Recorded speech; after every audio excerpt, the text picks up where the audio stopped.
जो हमने बेसिक फार्मूले में 2-3 बेसिक फार्मूले डिराइव भी किए थे उसमें से। और सेकंड लेक्चर में हमने देखा कि वेरियस फंक्शंस का लैप्लास ट्रांसफॉर्मेशन क्या होता है, मैंने उसके फार्मूले की सभी लिस्ट आपको बना के दिया था और साथ में ट्रिग्नोमेट्री के कुछ फार्मूले भी लिखवा के दिया था, उसका क्या यूज होने वाला है ये भी मैंने बताया था। तो आज हम देखेंगे लेक्चर नंबर 3। इसमें मैं बताऊंगा आपको कि कोई भी फंक्शंस का आप लैप्लास ट्रांसफॉर्मेशंस डेफिनेशन से कैसे फाइंड आउट कर सकते हैं। ओके ना, तो इसके लिए क्या लगेगा आपको, इसके लिए रिक्वायरमेंट लगेगी कुछ बेसिक्स की, और वो बेसिक्स मतलब आपका होता है इंटीग्रेशन। ओके, तो कुछ इंटीग्रेशन के फार्मूले देख लेते हैं, उसके बाद में ये टॉपिक हम चालू कर लेते हैं। तो इंटीग्रेशन के कुछ फार्मूले, सपोज करो कि फर्स्ट फार्मूला यहाँ पे जो लगेंगे वही फार्मूले मैं यहाँ पे डिस्कस करूंगा। So integration e to the power at into sine bt, okay, into dt। Okay, इसका इंटीग्रेशन का फार्मूला क्या होगा? Another one e to the power at into cos of bt, इसका इंटीग्रेशन का फार्मूला क्या होगा? Another t to the power n into dt, इसका integration का फार्मूला क्या होगा? Another e to the power at into dt। ठीक है, इसका इंटीग्रेशन का फार्मूला क्या होगा? और है साइन at और कॉस bt। ओके ना, साइड बाय साइड वो भी देखेंगे। So e to the power at into sine bt, यहाँ पे दो फंक्शन है, दो फंक्शन का मल्टीप्लीकेशन है। ओके, एक है एक्सपोनेंशियल, दूसरा है साइन। तो इसका फार्मूला क्या होता है? इसका formula e to the power at upon यहाँ पे a square plus b square. Okay, what is ये मतलब e के पावर में t का कोएफिशिएंट ये रहेगा और साइन के एंगल में t का कोएफिशिएंट b रहेगा। Similarly in this formula e के पावर में t का कोएफिशिएंट ये रहेगा और cos के एंगल में t का कोएफिशिएंट b रहेगा। ओके ना, तो यहाँ पे क्या रहेगा? यहाँ पे e to the power at upon यहाँ पे भी a square plus b square आ रहा है। ठीक है, e to the power at upon a square plus b square, यहाँ पे भी same e to the power at upon a square plus b square. यहाँ पे ब्रैकेट दे दीजिए। ओके ना, स्टार्ट कर लीजिए ये से, यहाँ पे ये, यहाँ पे ये। ओके ना, यहाँ पे साइन bt है तो यहाँ पे आएगा साइन bt मल्टीप्लीकेशन में। ओके ना, यहाँ पे प्रॉब्लम में cos bt है तो यहाँ पे मल्टीप्लीकेशन में cos bt। ओके, साइन के इसमें माइनस आता है, cos में प्लस आता है। साइन के फार्मूले में माइनस, cos के फार्मूले में प्लस। यहाँ पे फर्स्ट टर्म ये लिखा, सेकंड टर्म b से स्टार्ट होगी, यहाँ पे b से, यहाँ पे साइन bt लिखा तो यहाँ पे cos bt लिखना, और यहाँ पे cos bt लिखा तो यहाँ पे साइन bt लिखना। ओके ना, तो ये हो गए आपके दो फार्मूले इंटीग्रेशन के, e to the power at into sine bt और e to the power at into cos bt के। ये फार्मूले का हमें यूज करना है। बाद में t to the power n का इंटीग्रेशन, तो t to the power n का इंटीग्रेशन होता है t to the power n plus 1 upon n plus 1। Okay ना, और e to the power at का होता है e to the power at upon में coefficient of a, coefficient of a is sorry coefficient of t, coefficient of t is ये। Okay, इसके बाद में हम देखते हैं कि साइन at का फार्मूला dt। ओके ना, और साइड बाय साइड देखते हैं कि यहाँ पे cos at का फार्मूला। ओके ना, हाँ, अब साइन at का फार्मूला क्या होता है? साइन at का फार्मूला होता है माइनस कॉस at अपॉन में coefficient of t, coefficient of t is ये। ओके, और cos at का फार्मूला होता है, cos at का फार्मूला होता है साइन at अपॉन में कोएफिशिएंट ऑफ t इज ये। ओके ना, अब डेरिवेटिव मत सोचना, ये इंटीग्रेशन का है। साइन का इंटीग्रेशन माइनस में आता है, cos का इंटीग्रेशन प्लस में आता है। साइन at का integration cos at, angle change नहीं होगा, एंगल जो है वो ये रहेगा, ये t तो ये t रहेगा, अपॉन में t का कोएफिशिएंट ये रहेगा, और cos at का इंटीग्रेशन का formula sign at upon t का कोएफिशिएंट ये। ओके ना, अभी देखते हैं हम कि इंटीग्रेशन बाय पार्ट्स क्या होता है। ओके ना, इंटीग्रेशन u इंटू b, यहाँ पे dt। ओके, सो आपने इंटीग्रेशन बाय पार्ट्स तो देखा होगा कि u इंटीग्रेशन ऑफ b होता है। ओके ना, तो इसका मैं आपको जनरलाइज फार्मूला लिखवा के दूंगा। ओके ना, तो सिंपल देखो जनरलाइज फार्मूला, एक बार इंटीग्रेशन दो बार इंटीग्रेशन कैसे होता है। ओके ना, सो u इंटू v का जनरलाइज फार्मूला, तो सपोज करो कि यहाँ पे u है, ये v है। ओके ना, शॉर्टकट कैसे फाइंड आउट करने का? तो u को एज इट इज नीचे लिख लीजिए, मतलब लाइन के नीचे। ओके, बाद में u का डेरिवेटिव कर लीजिए, u का डेरिवेटिव u1, बाद में अगेन u1 का डेरिवेटिव u2, बाद में u2 का डेरिवेटिव u3। ओके, तो लोअर सफिक्स रिप्रेजेंट करेगा आपका डेरिवेटिव। ओके, तो देखो यहाँ पे u लिखना, यहाँ पे v लिखना। ओके, और u एंड v कैसे लिख करोगे? यूजिंग लाइट रूल, LIAT, जो भी पहले आता है उसको u अज्यूम करेंगे ना। तो सपोज करो कि लाइट रूल आपको होता है LIAT, जो भी पहले आएगा उसको u अज्यूम करेंगे। L stand for logarithmic, I stand for inverse, A stand for algebraic, T stand for trigonometric, E stand for exponential. अब ये जो शॉर्टकट वाला फार्मूला मैं आपको लिखवा के देने जा रहा हूँ, ठीक है ना, ये कौन से फंक्शन के लिए अप्लाई होता है ध्यान में रखिए। एक तो सपोज करो कि आपका u जो रहना चाहिए वो अलजेब्रिक रहना चाहिए, ओके ना, अलजेब्रिक फंक्शन होना चाहिए, और v जो रहना चाहिए वो एक तो ट्रिग्नोमेट्रिक फंक्शन रहना चाहिए, नहीं तो फिर एक्सपोनेंशियल फंक्शन रहना चाहिए, ओके ना। अगर u आपका अलजेब्रिक फंक्शन है और v आपका ट्रिग्नोमेट्रिक या फिर एक्सपोनेंशियल फंक्शन है, तभी आप ये फार्मूला, शॉर्टकट फार्मूला यूज कर सकते हो, ओके ना। तो इन दिस में चलेंगे, देखो u को एज इट इज लिखेंगे नीचे, ओके, u का डेरिवेटिव u1, बाद में u2, बाद में u3, ओके, इस तरीके से डेरिवेटिव लेते चलेंगे। जब भी लाइन के नीचे आएगा तो v का इंटीग्रेशन करना, ओके ना। अब v का इंटीग्रेशन v डैश, मैं डैश से रिप्रेजेंट करूंगा इंटीग्रेशन, बाद में v डैश का इंटीग्रेशन v डबल डैश, बाद में v डबल डैश का integration v triple dash, v triple dash का इंटीग्रेशन v 4 टाइम डैश, इस तरीके से, ओके ना।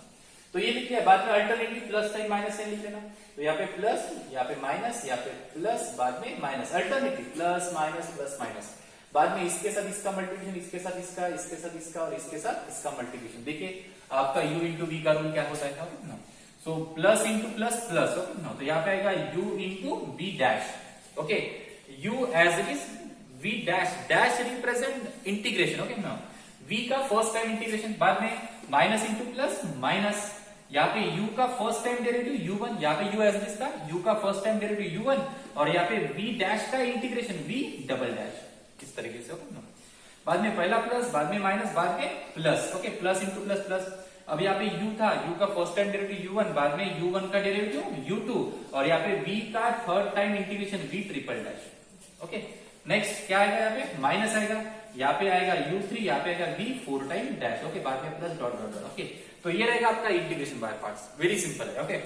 u एज इट इज देखेंगे, v का फर्स्ट टाइम इंटीग्रेशन, बाद में माइनस u का फर्स्ट टाइम डेरिवेटिव, v का सेकंड टाइम इंटीग्रेशन, बाद में u2 v ट्रिपल डैश, बाद में u3 v 4 time dash, okay ना। देखिए अगर आपको कोई भी इंटीग्रेशन फास्ट निकालना है, मतलब सपोज करो कि यहाँ पे मैंने लिखता हूँ यहाँ पे टी स्क्वेयर, ओके ना, यहाँ पे T square into sine T लिखता हूँ, मुझे इसका इंटीग्रेशन लेना है, ठीक है, T square into sine T, very fast, आप जल्दी से जल्दी इसका इंटीग्रेशन कर सकते हो।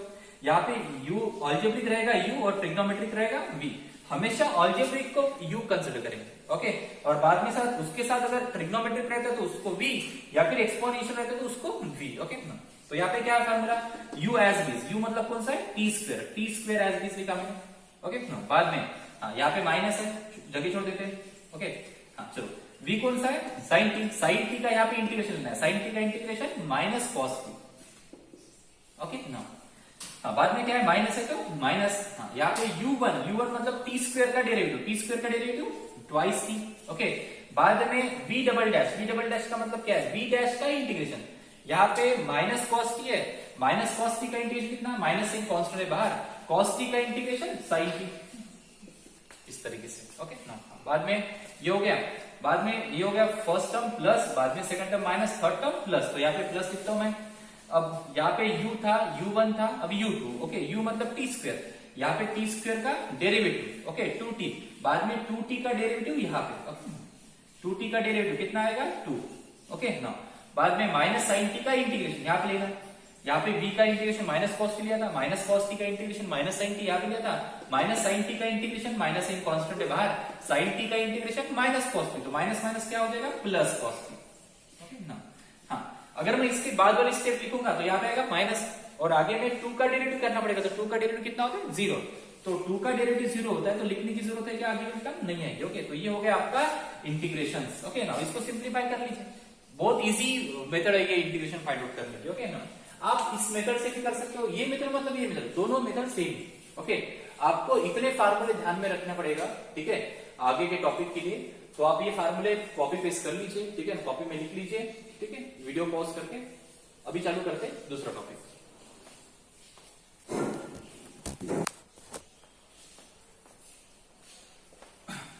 ओके, तो आपने इंटीग्रेशंस के फार्मूले देख लिया, अब देखते हैं कुछ एग्जांपल। हमारा हेडिंग रहेगा Laplace transform of functions using definition of Laplace transform, okay. कुछ फंक्शंस का हम लैप्लास ट्रांसफॉर्मेशन निकालेंगे by using definition of Laplace transform, okay. हम यहाँ पे मैंने जो लिस्ट लिखवा दिया था फार्मूले की, उसमें से हम कोई भी फार्मूला यूज नहीं करेंगे, डेफिनेशन से लैप्लास ट्रांसफॉर्मेशन कैसे फाइंड आउट करते हैं ये हम देखेंगे, ओके। ये हमारा पहला टॉपिक रहेगा, बेसिक टॉपिक। उसके बाद में हम कुछ प्रॉपर्टी देखेंगे लैप्लास ट्रांसफॉर्मेशन की, और उस पे कुछ एग्जांपल्स, ओके। तो स्टार्ट करते हैं ये topic, Laplace transform of function using definition of Laplace transform. तो यहाँ पे first problem, find the Laplace transform of this function. Okay, function दिया है, फंक्शन ये t का है, f of t equal to, okay ये फंक्शन 2 वैल्यूज दे रहा है, पहली दे रहा है t, दूसरी दे रहा है 5। ओके, ये फंक्शन t वैल्यू कब देगा, जब आपका t जो रहेगा, इंटरवल जो रहेगा वो 0 और 4 के बीच में रहेगा। ओके ना, मतलब इस तरीके से सपोज करो कि यहाँ पे 0 है, यहाँ पे 4 है और यहाँ पे ग्रेटर देन 4 है, मतलब इन्फिनिटी। ओके, तो जब आपका t इस इंटरवल में रहेगा, मतलब 0 और 4 के बीच में, तो उसके लिए उसके करस्पॉन्डेंस में फंक्शन है t रहेगा। ओके, मतलब सपोज करो कि आपको फाइंड आउट करना है f ऑफ 3 वैल्यू। ओके, तो 3 कहां पे है, 3 आपका 0 और 4 के बीच में है, तो पुट t इक्वल टू 3 यहाँ पे, तो f ऑफ t के तो 3 आ जाएगी। ओके नो, अगर सपोज करो कि एट t इक्वल टू 10 पे आपको फंक्शन निकालना है। ओके नो, तो अगर आपको पूछा गया कि f ऑफ 10 कितना, ओके तो 10 कहां पे, 10 या 0 टू 4 इस इंटरवल में 10 है क्या, आपका नहीं है।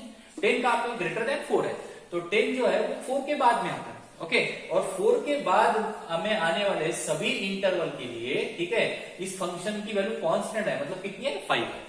तो f ऑफ अगर 10 निकालना है आपको, तो f ऑफ 10 की कितनी रहेगी, 5 रहेगी। ओके ना, अगर f ऑफ 2 निकालना है, 2 कहां पे लाया करेगा, 0 टू 4 इस इंटरवल के बीच में 2 लाया करेगा, तो इसके लिए आपका फंक्शन की वैल्यू कितनी रहेगी, t रहेगी, और t की वैल्यू कितनी, 2 है, इस तरीके से। ओके, तो अभी हम देखते हैं कि लैप्लास ट्रांसफॉर्मेशन से, ठीक है, इस फंक्शन का लैप्लास हम कैसे निकालते हैं ना, done. So by definition of Laplace transform, okay, क्या कहती है लैप्लास ट्रांसफॉर्मेशन की डेफिनेशन, अगर मुझे लैप्लास निकालना है किसी फंक्शन का, सपोज f ऑफ t का लैप्लास मुझे निकालना है, सो लिमिट रहती है आपकी 0 टू इंफिनिटी, और ये t की लिमिट रहती है, यहाँ पे आएगा e to the power minus st into f of t into dt। Okay, f of t मतलब जिस फंक्शन का आपको लैप्लास निकालना है वो फंक्शन। ओके, तो आपका f ऑफ t कौन सा है, f ऑफ t आपका ये फंक्शन है, t है और 5 है। t वैल्यू किसके लिए, 0 टू 4 इस इंटरवल के लिए, और 5 वैल्यू किसके लिए, जब आपका t क्या रहेगा, 4 से बड़ा रहेगा। ओके, तो देखिए 0 टू इंफिनिटी इस इंटरवल के लिए, ओके ना, t varies from 0 to infinity, इस इंटरवल के लिए कौन सा फंक्शन डिफाइन किया गया, आपको गिवन में क्या दिया, आपको गिवन दिया है कि 0 टू 4 इस इंटरवल के लिए फंक्शन डिफाइन किया है, और 4 टू इंफिनिटी इस फंक्शन के लिए, इस इंटरवल के लिए फंक्शन आपको डिफाइन किया है, लेकिन 0 टू इंफिनिटी के लिए फंक्शन डिफाइन किया है क्या, नहीं किया है। ओके, अब हम क्या देखेंगे, देखो हम 0 टू इंफिनिटी के लिए कोई भी फंक्शन डिफाइन नहीं किया गया। ओके नाउ, आपको फंक्शन डिफाइन किया गया है 0 टू 4 इस इंटरवल के लिए, और 4 से बड़ा मतलब 4 ग्रेटर देन 4 के लिए आपको फंक्शन डिफाइन किया गया। ओके, तो 0 टू 4 के लिए फंक्शन कौन सा डिफाइन किया, 3t। ओके नाउ, और 4 टू इंफिनिटी के लिए फंक्शन कौन सा डिफाइन किया गया आपके पास, 5। ओके, मतलब क्या कि जब आपका t ये 0 और 4 के बीच में रहेगा तब फंक्शन की वैल्यू t आती है, और जब आपका t ये ग्रेटर देन 4 रहेगा तब आपका फंक्शन कितना आता है, 5 आता है। ओके ना, लेकिन 0 to infinity particular that interval के लिए आपको फंक्शन डिफाइन नहीं किया गया। ओके, तो हम क्या करेंगे, 0 टू इंफिनिटी इसके लिए फंक्शन डिफाइन नहीं किया गया है, तो हम क्या करेंगे, 0 टू इंफिनिटी डायरेक्ट न जाते हुए हम पहले जाएंगे 0 टू 4 और बाद में 4 टू इंफिनिटी, क्योंकि डेफिनेट इंटीग्रेशन की एक प्रॉपर्टी है। ओके ना, तो हम क्या करेंगे, सबसे पहले 4, ओके ना, इस इंटरवल के लिए फंक्शन है, तो मैं इंटीग्रेशन डिवाइड करता हूं पहले 0 टू 4 के लिए। ओके ना, बाद में है 4 टू इंफिनिटी के लिए। ओके, तो मैं डायरेक्ट 0 टू इंफिनिटी न जाते हुए पहले मैं 0 टू 4 जाऊंगा और बाद में 4 टू इंफिनिटी, क्योंकि इसी दो इंटरवल के लिए मेरे पास फंक्शन डिफाइन है। ओके, तो that's why I break this integral into two part. First is 0 to 4, other is 4 to infinity. Okay. अब यहाँ पे कितना आएगा, यहाँ पे e to the power minus st as it is, e to the power minus st as it is। अब f of t की value कितनी है, 0 to 4 इस इंटरवल के लिए फंक्शन कौन सा है, 0 to 4 इस इंटरवल के लिए फंक्शन है आपका t, तो यहाँ पे t लिखता हूं। ओके, और 4 to infinity इस इंटरवल के लिए फंक्शन कौन सा है, 4 to infinity मतलब ग्रेटर देन 4 के लिए आपके पास फंक्शन है 5, यहाँ पे dt, यहाँ पे dt। ओके, आपको ये पार्ट समझ में आना चाहिए, ये पार्ट समझ में आ गया तो इंटीग्रेशन काफी आसान है। ओके ना, अब देखिए यहाँ पे इंटीग्रेशन बाय पार्ट्स का यूज होगा। ओके, तो यहाँ पे अलजेब्रिक कौन सा है, t है, इसको u अज्यूम करेंगे, एक्सपोनेंशियल और यहाँ पे ट्रिग्नोमेट्रिक को v अज्यूम करेंगे, तो यहाँ पे एक्सपोनेंशियल है, यहाँ पे इसको v अज्यूम करते हैं। ओके, तो चलो इंटीग्रेशन बाय पार्ट देखते हैं। तो मैंने शॉर्टकट फार्मूला बताया था आपको, यहाँ पे t लिख लीजिए। ओके, यहाँ पे e to the power minus st लिख लीजिए। ओके ना, अब u जो है आपका, t आपका u है, u को एज इट इज चलेगी t। ओके, बाद में t का डेरिवेटिव कितना होता है 1, आगे 1 का डेरिवेटिव कितना होगा 0, तो आगे की कुछ टर्म लिखने की जरूरत नहीं। ओके नाउ ये जो टर्म है ये लाइन इंटीग्रल नीचे आएगी तो ये इंटीग्रेशन होने के बाद नीचे आएगी। So e to the power minus S t का integration e to the power minus S T upon में t का कोएफिशिएंट कितना minus s e to the power a t का फॉर्मूला इंटीग्रेशन का e to the power a t का integration e to the power a t upon t का coefficient ये तो e to the power minus S t का integration e to the power minus S T upon में t का coefficient minus S. Again integration करना है इसका तो यहाँ पे माइनस एस कांस्टेंट है बाहर निकल जाएगा और e to the power minus S t का integration e to the power minus S T upon minus s तो minus minus plus s into s s square हो जाएगा। ओके ना अब अल्टरनेटली प्लस से बाद में माइनस है इसके साथ इसका मल्टीप्लिकेशन हो गया आपका इंटीग्रेशन। देखिए कैसे so Laplace transform of F of T is equal to okay कितना होगा यहाँ पे प्लस इंटू माइनस यहाँ पे आएगा माइनस यहाँ पे T e to the power minus S T upon में यस ओके माइनस एस है लेकिन पहले मैंने माइनस एस लिखा है माइनस इंटू प्लस माइनस यहाँ पे 1 into e to the power minus S T e to the power minus S T upon में यस स्क्वायर ओके हाँ लिमिट कितनी इसकी लिमिट है आपकी 0 टू 4 ओके हाँ प्लस बाद में अब यहाँ पे सेकंड इंटीग्रेशन 5 कांस्टेंट है बाहर निकाल लीजिए 5 कांस्टेंट है बाहर अब यहाँ पे बचेगा e to the power minus S T e to the power minus S t का integration e to the power minus S T upon में t का कोएफिशिएंट माइनस एस और यहाँ पे जो लिमिट है ये है आपकी 4 टू इंफिनिटी ओके चलो लिमिट पुट अप करते हैं। सबसे पहले अपर लिमिट 4 है तो t की जगह 4 पुट अप करो तो यहाँ पे हाँ माइनस यहाँ पे 4 t की जगह 4 पुट अप किया e to the power minus yes into 4 upon में s minus e to the power minus yes into 4 upon में एस स्क्वायर ये होगी अपर लिमिट माइनस एन देगी अभी लोअर लिमिट इज 0 तो 0 into exponential function 0 minus okay हाँ अब यहाँ पे e to the power 0 t की वैल्यू 0 है तो e to the power 0 upon S square ठीक है ब्रैकेट क्लोज ये हो गया इस ब्रैकेट के लिए सबसे पहले अपर लिमिट पुट अप किया माइनस एन देके lower limit plus okay 5 constant है बाहर यहाँ पे सबसे पहले upper limit e to the power minus ये आएगा इंफिनिटी ठीक है ना अपर लिमिट इंफिनिटी है e to the power minus infinity upon minus S minus middle में माइनस अब t की वैल्यू 4 है तो e to the power minus yes into 4 upon में आएगा minus S okay now but we know that e to the power minus infinity is 0 and e to the power 0 is 1 okay now तो यहाँ पे put up करते हैं सभी value देखिए कितना मिलता है हाँ, तो यहाँ पे आएगा माइनस चलो ब्रैकेट को ओपन कर लेते हैं so minus 4 e to the power minus 4s upon yes minus e to the power minus 4s upon S square यहाँ पे minus minus plus e to the power 0 is 1 by S square okay हाँ 5 से multiply कर लीजिए e to the power चलो ठीक है बाद में कर लेते हैं 5 यहाँ bracket e to the power minus infinity 0 तो 0 upon minus S this is 0 minus minus plus e to the power minus 4s upon में यस ठीक है हाँ, अब क्या होगा कुछ कैंसिल होगा क्या चेक कर लो minus 4 e to the power minus 4s upon yes minus e to the power minus 4s upon S square plus 1 by S square plus 5 e to the power minus 4s upon s okay देखिए first term last term ठीक है same है मतलब यहाँ पे coefficient different है minus 4 है यहाँ पे प्लस है लेकिन e to the power minus 4s upon s e to the power minus 4s upon s okay तो minus 4 times e to the power minus 4s upon s plus 5 times e to the power minus 4s upon s ये आएगा 1 times e to the power minus 4s upon s okay बाद में यहाँ पे दोनों का denominator same है तो यहाँ पे न्यूमरेटर की एडिशन तो 1 minus e to the power minus 4s upon s square okay तो ये होता है आपका Laplace of f of t okay so definition से आप ऐसे लैप्लास यू अंडरस्टैंड। इसके बाद और एक एग्जांपल देख लेते हैं इसी टॉपिक का।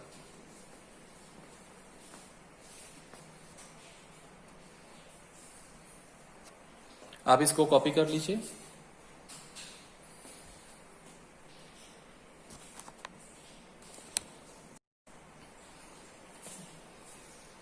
ओके अभी स्टार्ट करते हैं second problem. Okay lecture number 3 में second problem so find the Laplace transform of F of T is equal to sine T और जीरो। एफ ऑफ टी की दो वैल्यू है, एक है साइन टी, दूसरी है जीरो। ओके, ये फंक्शन साइन टी आंसर कब देगा, जब आपकी लिमिट जो रहेगी मतलब टी का जो इंटरवल रहेगा वो जीरो और पाई के बीच में रहेगा। ओके, और एफ ऑफ टी का आंसर जीरो कब आएगा, जब आपका टी क्या रहेगा, ग्रेटर देन पाई रहेगा। ओके, तो स्टार्ट करते हैं कि by definition of Laplace transform. Okay, solution. So by definition of Laplace transform. Okay, क्या है डेफिनेशन, अगर मुझे लैप्लस ट्रांसफॉर्म लेना है एफ ऑफ टी का। ओके, सो लिमिट है zero to T, definition zero to infinity e to the power minus S T into F of T into D T. Okay ना, अब ये definition है। अब definition जो है, अब हमें निकालना है एफ ऑफ टी का लैप्लस। ओके, तो एफ ऑफ टी हमारा साइन टी और जीरो, मतलब दो फंक्शन दे रहा है, एफ ऑफ टी दो फंक्शन दे रहा है। अब साइन टी किसके लिए दे रहा है, जीरो टू पाई के लिए, और जीरो किसके लिए दे रहा है, ग्रेटर देन पाई के लिए। ओके, तो आपको क्या करना पड़ेगा, जीरो टू इंफिनिटी इस इंटरवल के लिए कोई फंक्शन डिफाइन नहीं, आपको जाना पड़ेगा जो इंटरवल आपको गिवन दिया है, इस मेन इंटरवल को उस इंटरवल में आपको ब्रेक करना पड़ेगा। मतलब क्या, आपको इंटरवल दिया है जीरो टू पाई। ओके, तो सबसे पहले हम जाएंगे जीरो टू इंफिनिटी, डायरेक्ट ना जाते पहले हम जाएंगे जीरो टू पाई तक। ओके ना, प्लस, और बाद में जाएंगे पाई से लेके आगे। ओके ना, तो जीरो टू पाई, यहाँ पे e to the power minus S t f of, हाँ जीरो टू पाई के लिए फंक्शन कौन सा आपका, साइन टी है, तो जीरो टू पाई के लिए साइन टी है, तो यहाँ पे साइन टी रख लीजिए।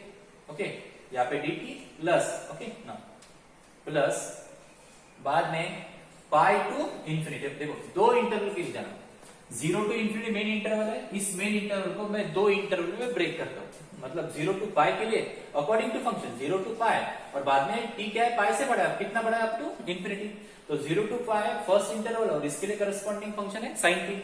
अब पाई टू इंफिनिटी, मतलब पाई टू इंफिनिटी के लिए फंक्शन कौन सा है, जीरो, तो यहाँ पे e to the power minus S T into zero into D t आएगा। ओके, तो मतलब क्या मिलेगा, विद इन द लिमिट, ठीक है, with in the limit zero का जो इंटीग्रेशन होता है वो जीरो होता है, मतलब आपके पास इतना ही मिलेगा, मतलब zero to pi e to the power minus S T into sine t, यहाँ पे डी। ओके ना, okay, plus zero. Okay, second term का इंटीग्रेशन जो होता है वो जीरो होता है। ओके, अब मैंने इसके लिए फार्मूला लिखवा के दिया था, e to the power a t into sine b t, ठीक है ना, आपको फार्मूला याद होगा, integration e to the power a t into sine b t. Okay, क्या है फार्मूला इसके लिए, इसके लिए फार्मूला है e to the power a t upon a square plus b square into, यहाँ पे ये ऐसे स्टार्ट करेंगे, यहाँ पे पहला साइन दिया है तो साइन बी टी लिखेंगे, माइनस, साइन में माइनस आता है, ये पहले लिखा था, यहाँ पे बी आएगा, और बाद में कॉस बी टी लिखेंगे। ओके, ये फार्मूला था। अब अकॉर्डिंग टू फार्मूला यहाँ पे सेट कर लीजिए, आपका ये क्या रहेगा, सो हियर ये इक्वल टू कितना रहेगा, e के पावर में t का कोएफिशिएंट ये होता है, तो यहाँ पे e के पावर में t का कोएफिशिएंट कितना है, माइनस एस है, तो ये की वैल्यू जो रहेगी वो माइनस एस रहेगी। ओके ना, और b की वैल्यू कितनी रहेगी, साइन के एंगल में t का कोएफिशिएंट, तो यहाँ पे साइन के एंगल में t का कोएफिशिएंट कुछ नहीं, मतलब क्या है, 1, तो b की वैल्यू 1 रहेगी। ओके ना, तो यहाँ पे कितना मिलेगा आपको, Laplace of F of T is equal to, done, e to the power ये की वैल्यू माइनस एस है, तो minus s into t upon ये स्क्वायर, मतलब माइनस एस का स्क्वायर प्लस 1 का स्क्वायर, बी की वैल्यू 1 है, इन ब्रैकेट। ओके ना, यहाँ पे इन ब्रैकेट, हाँ ये की value minus s sine b t, मतलब यहाँ पे साइन बी की वैल्यू 1 है, 1 into t, t minus b की वैल्यू 1 है, कॉस यहाँ पे बी की वैल्यू 1 है, 1 into t, T. Okay, limit है आपकी कितनी, 0 टू पाई। तो सबसे पहले अपर लिमिट पुट अप करेंगे। ओके, सबसे पहले अपर लिमिट इज पाई, तो टी की जगह पाई पुट अप करेंगे, e to the power minus t की जगह मैंने पाई पुट अप किया, तो पाई एस मिलेगा, पाई एस अपॉन यहाँ पे S square plus 1 into minus yes into यहाँ पे आएगा साइन पाई, माइनस यहाँ पे आएगा कॉस पाई। ओके, टी की जगह मैंने पाई पुट अप कर दिया, अपर लिमिट। अब माइनस साइन देके लोअर लिमिट पुट अप कर लीजिए। ओके, माइनस साइन देके lower limit, so lower limit है 0, so e to the power 0 upon यहाँ पे s square plus 1 minus s का स्क्वायर प्लस एस स्क्वायर, यहाँ पे हाँ साइन माइनस यहाँ पे यस इंटू साइन 0 माइनस यहाँ पे 1 इंटू कॉस 0। तो सबसे पहले मैंने upper limit t put up किया, okay sorry pi put up किया, और लोअर लिमिट 0 पुट अप किया। आपको पता होना चाहिए साइन पाई की जो वैल्यू होती है वो 0 होती है, और cos पाई की जो वैल्यू होती है वो -1 होती है, साइन 0 की वैल्यू 0 होती है, cos 0 की वैल्यू 1 होती है। ओके, मैं यहाँ पे रीजन में लिखूंगा। देखिए साइन पाई जो होता है वो 0 होता है, cos पाई जो होता है वो -1 होता है, साइन 0 जो होता है वो 0 होता है और cos 0 जो होता है वो 1 होता है। ये वैल्यूज आपको पता होनी चाहिए, नहीं तो आप कैलकुलेटर से इजीली निकाल सकते हो।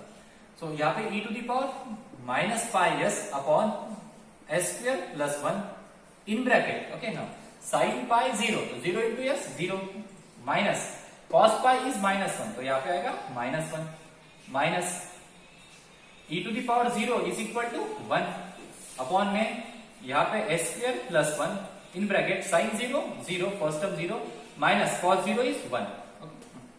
ये रहेगा रीजन।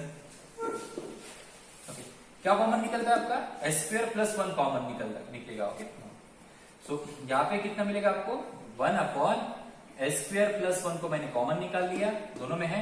यहाँ पे minus minus +1 1 into e to the power -s πs e to the power -πs और यहाँ पे माइनस माइनस +1। ओके, तो ये रहेगा आपका लैप्लास। किसका लैप्लास रहेगा?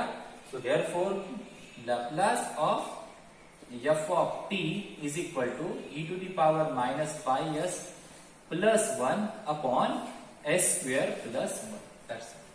ठीक है, समझ में आया प्रॉब्लम? तो इसको कॉपी कर लीजिए, ठीक है, और एक बार पढ़ लीजिए, आपको पूरा समझ में आ जाएगा।